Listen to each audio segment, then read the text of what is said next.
बोलो क्या बात ठहरो नारद जी खड़े हो गए चित्रलेखा के ये बाबा थोड़ी हेल्प काहे की हेल्प तुम मिलकर तो काम बन जाएगा ना आए तो बस नहीं आई नारद जी कहने लगे इसी का बात है बताओ तो हम आज अनिरुद्ध का हरण करना चाहते हैं और जिस जगह पे अनिरुद्ध रहते हैं वहां कन्हैया ने राहु केतु का पहरा लगा दिया सुदर्शन चक्र का पहरा है तो बताओ कैसे हरण हो जाए ऐसा करो तुम हो नारद तुम्हारी बात ही अलग तो खाली अपनी बातों में 2 मिनट उनको हाँ फुसला लेना इतने में हम सीधा कितना काम कर ठीक है नारद जी चल दिए नारद जी पहुंचे सुदर्शन को आए भैया सुदर्शन इधर आओ सुदर्शन बैठे हो गए इधर आओ वो भैया बताओ ये ठाड़े नौकरी का इधर दरवाजे बैठ के करो बातें करने लगे नारद राहुल के तो सुदर्शन इतने में चित्रलेखा को मौका मिल गया भवन में पहुंची देखा अनिरुद्ध सो रहे थे सोते 4 भाई सहित अनिरुद्ध को उठाया और योग माया के द्वारा जाकर के आज सोहन में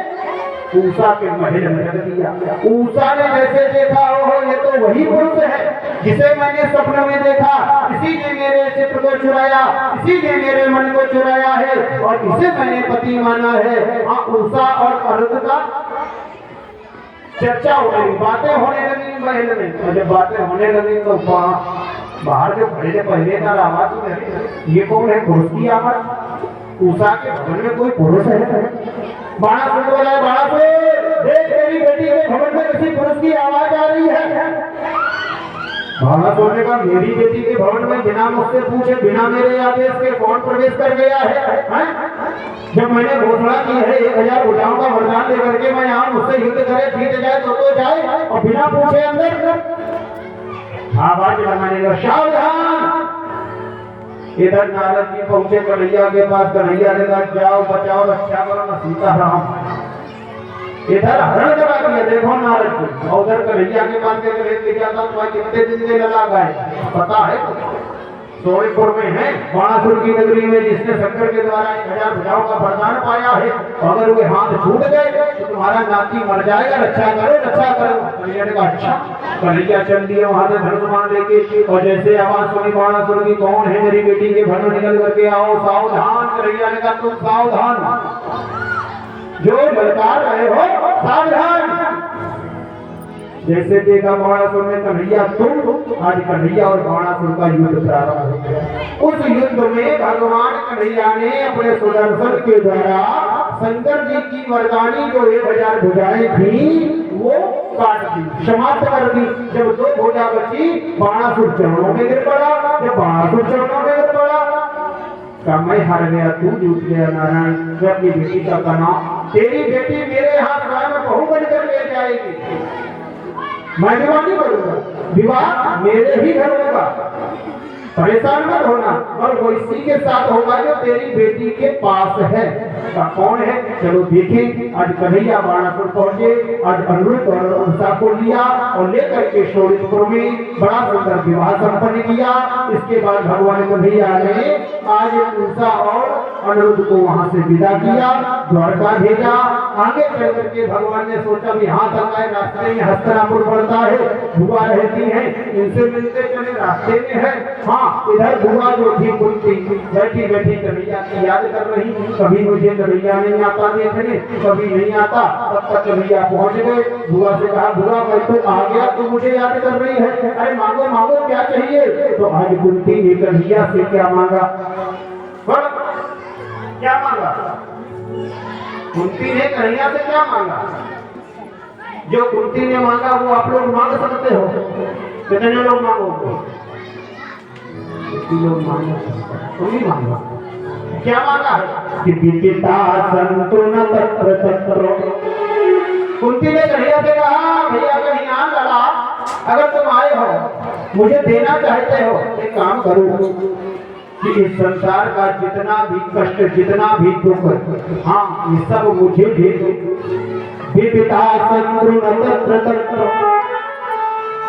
मैं संसार में किसी को दुखी नहीं देख सकता।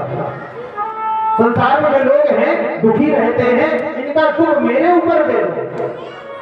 सिर्फ मैं ही दुखी रहूं। कन्हैया ने कहा ये बताओ बुआ, कोई ऐसा भतीजा होगा जो बुआ को दुख का वरदान दे देगा? अरे और कुछ मांगो। कन्हैया जैसे चढ़ने लगे, आज बुद्धि कहने लगी कन्हैया से कि कुंती बोली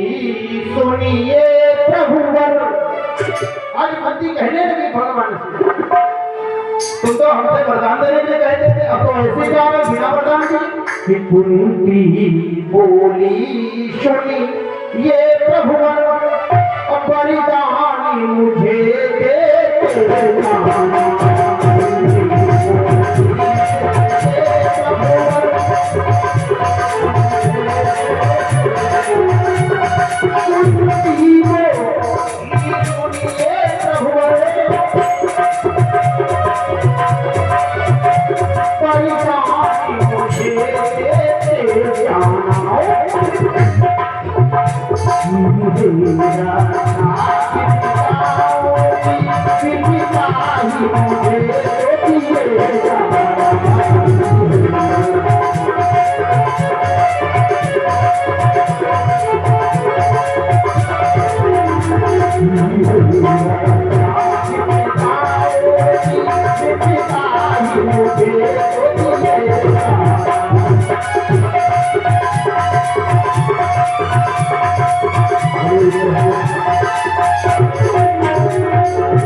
हमारे पास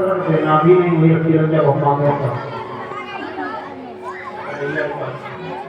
और कुछ कहानी कोई पुनर्भव देव दर्शन। और जब हमें वरदान देना, इसके बाद हम तुम्हें अगर बुलाएं तो तुम हमारे पास आना। कन्हैया ने कहा बचूंगा। एक तो दुख का वरदान मांगा और पुनर्भव देव दर्शन। जब हमें दुख हो तो हम कन्हैया तुम्हें बुलाए तो आ जाना, फिर तुम्हें दुख कहाँ रहेगा? बोलो। आज श्याम सुंदर ने भगवान कुंती को वरदान देकर